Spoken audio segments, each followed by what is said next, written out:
why are all these people acting as if Steve Kerr is, for some reason, a player on the court or a major factor in the game? This guy not playing or coaching, he's not coaching because they told him to sit down. They got their storyline. They got old coach versus his pupil. LeBron James going against his old coach. Can he defeat him? You're not the storyline. Nobody's worried about can you go. Yeah, I'd like to tell you I'm ready, but I'm not ready to coach yet. I'm still feeling a lot of effects of what I've got going on.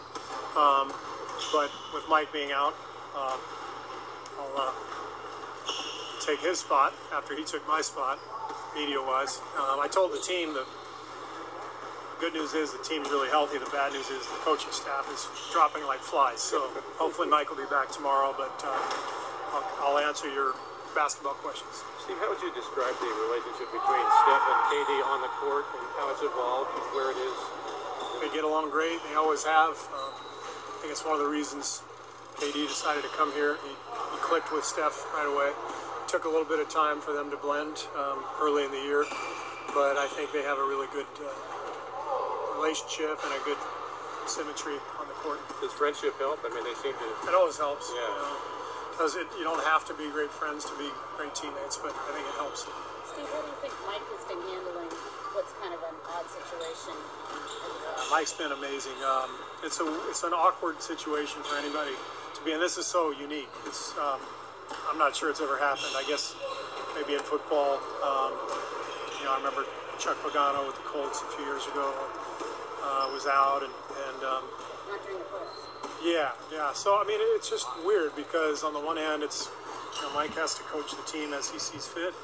I'm taking part in practices, helping with the messaging, taking part in coaching meetings, but I'm not on the sidelines during games. And so, he has to make those decisions, as if, look, it's his team, but he's also taking my advice, counsel, and behind the scenes. So it's not easy, but he's obviously doing a good job. There seems to be a theme when I'm out. I think the team is like 108-2 or something, so I'm not sure what it is. Do you think, does it take an unusual personality to be able to do that? I mean, this is a league full of big egos. Yeah. Well, it's kind of the way that we've put our staff together over the last few years. We like guys who are, just team players, and not only guys on the roster, but guys on our coaching staff. And we've had that with Alvin, with Luke, with Mike.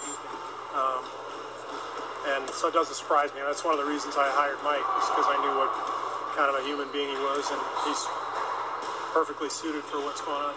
You said something the other day that, even he may not bolt for any job that opens up, he may want to stay there. I mean, yeah. What does that mean to you? I think the Cavs are paying him for like the next 5 years, so he's got some rope to play with. Mike loves it here, loves the Bay Area, loves his team. How could you not? I think he's in a position where he's got good options no matter what happens. He's going to be here as long as he wants, and if not, it's not bad to have a head coaching position. But there aren't many jobs this summer either. Every year is different, and I don't know, are there even any jobs open right now? I don't think there are. You're really close with Draymond. Excuse me? You're really close with Draymond, and last year he said that he possibly something too. How is he handling emotionally this whole revenge thing? First of all, there's like 10 different things you can look at when you look at the series. I did some things, and I look back on it and go, man, I should have done this, should have done that. I'm sure every guy, you go down the list, every guy could say, well, I could have done this, could have done that. So that's a waste of time. Draymond was phenomenal. Played one of the great Game 7s in the history of the NBA. Bottom line is we didn't get it done. So we got to try to be better this year. I saw emotionally in a good place. Draymond, I've never seen him in a better place emotionally.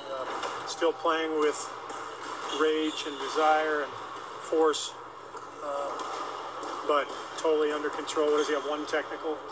I actually wish he had 2. I mean, like, make sure you're still bringing it. But no, he's in a good spot. Obviously, no flagrants, 1 tee, and playing out of his mind. He's been amazing. I think he scored a buck and he's in the finals. Hopefully not too many of them. I saw. I think Mike said he went and watched all 7 games from last year recently. Was that the first time you'd gone back and watched the whole series, or did you watch it also?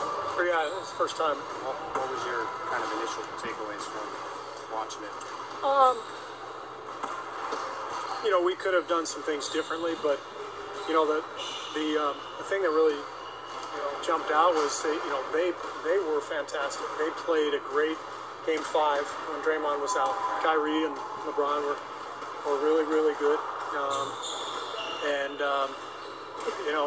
Game 6 they took care of their home floor, and Game 7 went right down to the wire. So there's not a whole lot you can look back on and just say, man, we screwed this up. There's individual things. There's maybe a few matchups, maybe a few shots that didn't go in, whatever. But look, they're a great team.